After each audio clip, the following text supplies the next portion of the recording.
Welcome all wrists and welcome to another unboxing. Let's take a quick 360 of this outer box. White, glossy, very simple from Seiko, shiny silver Seiko logo at the top. You can see from the size there, it's a compact small box. Let's take the lid off and we are greeted with another white box.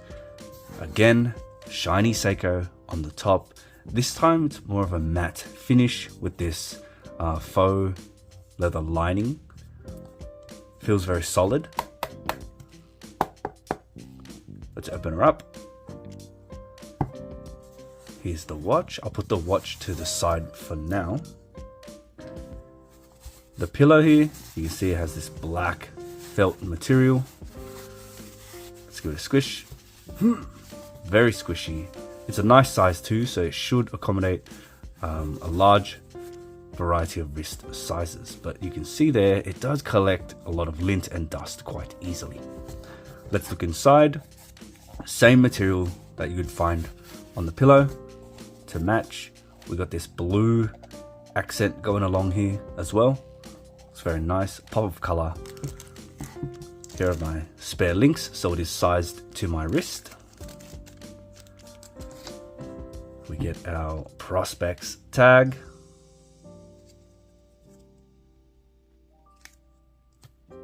And in typical Seiko fashion these days, no books, no booklets, no warranty card. Everything is now digital with an e-warranty, which can be a good thing for most people. You don't really have to worry about losing your serial numbers or your cards.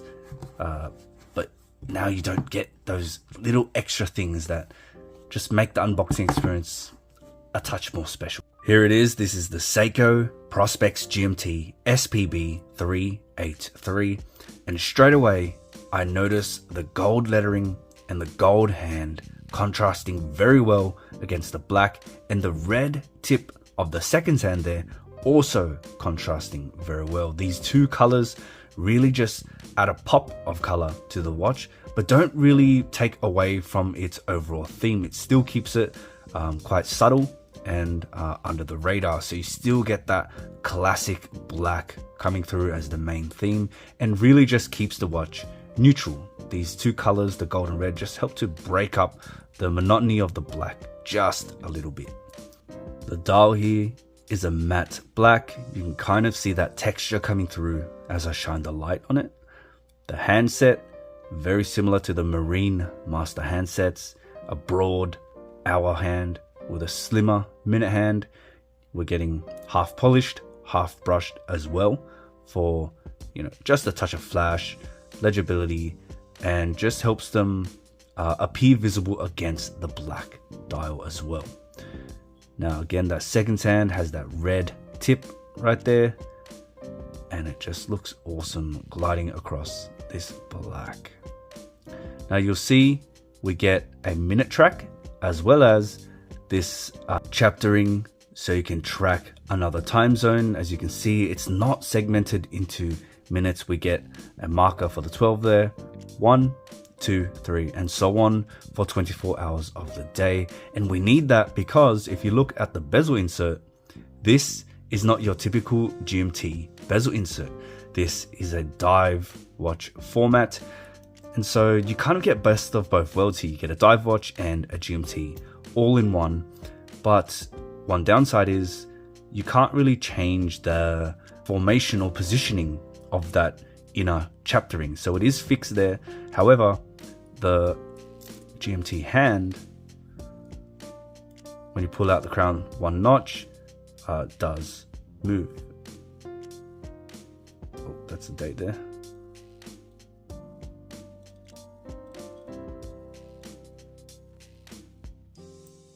Now, one thing you might also notice on the dial is if you look at the 3 o'clock, it's not a cut off marker with a date window. It's a full marker, and the date window is found between the 4 and the 5 there. So it's sitting nicely between the two indices.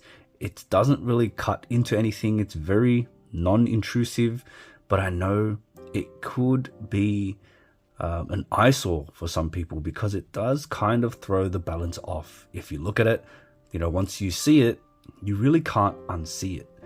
I personally don't have an issue with it, but I can see how it can be an issue for some people.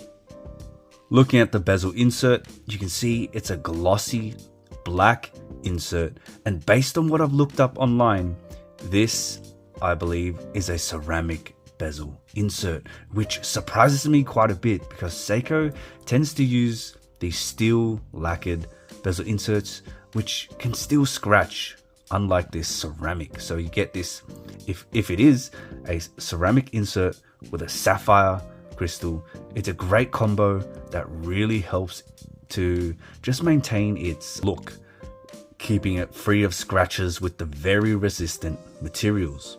Now, the bezel action, let's take a look.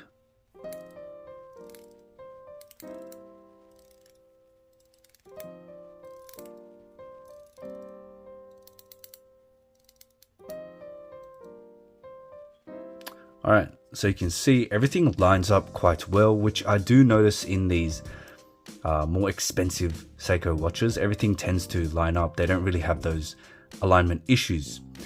Now, the action, it's very, again, typical Seiko action where it's slippery, but it does feel a little different. You get more of that tactile feedback that I like, but it still has that slippery, hollow feeling to it. It's not as solid as other watches like Tudor, but it is still, you know, a decent action. But the bezel, I really like this bezel construction here. It's very easy to grip, very easy to turn, and it's not hard to turn at all. So you don't really need a lot of pressure to turn it, and it does turn in one way. So you don't have to really worry about it going the other way. Works great. Taking a look at the case, we get this Marine Master-esque shape that just looks so fantastic. We get brushing on the top of the lugs there into these very wide beveled edges in a high polish, and the contrast is just so good. Look at this.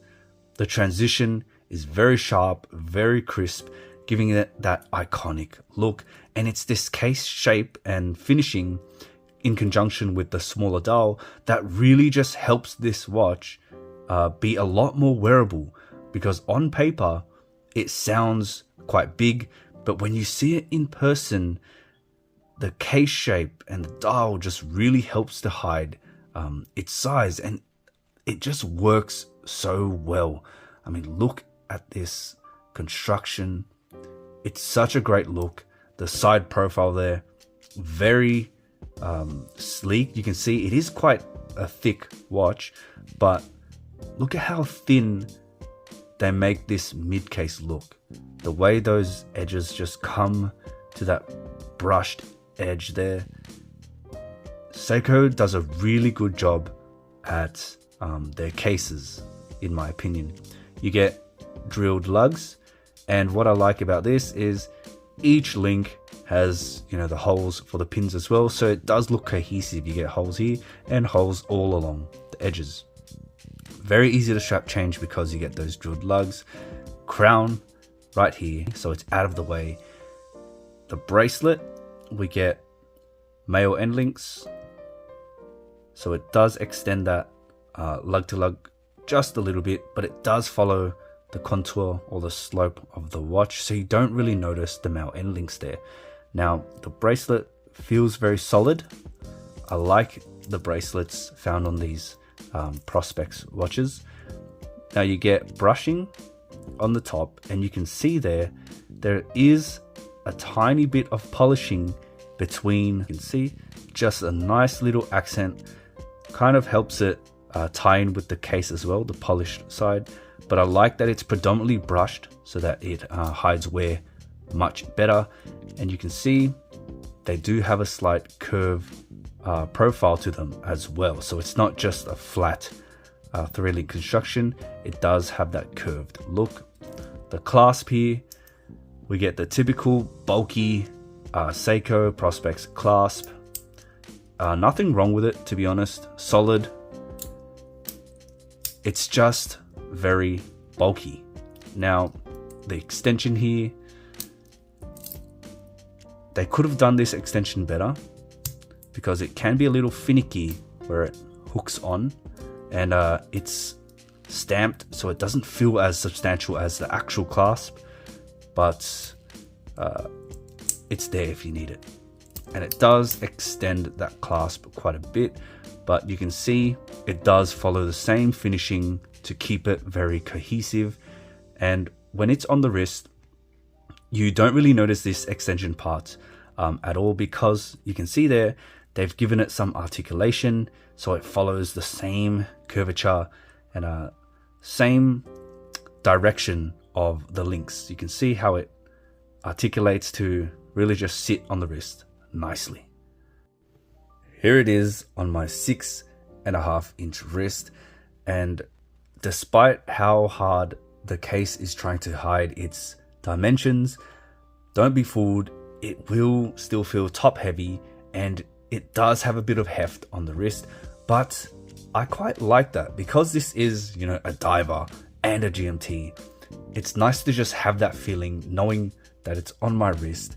It's like knowing that you just have a sports watch on your wrist. It's kind of like it's appropriate for the type of watch. Now you can see how well the case just works to make the watch fit on the wrist and contour with the wrist as well. Now the buckle or the clasp, as I was talking about earlier, you can see that diver's extension there. See how it just contours with the wrist as well? That articulation point is really helping it to just feel very comfortable. So although it looks bulky, it doesn't feel bulky when it's on the wrist. No hot spots there. It's a very comfortable wearing experience with this watch. And it's a very similar experience to the MM200s, MM300. Seiko just does a really great job at their case architecture and the way the watch just feels on the wrist. And look at that, how the case and the dial just hides its size.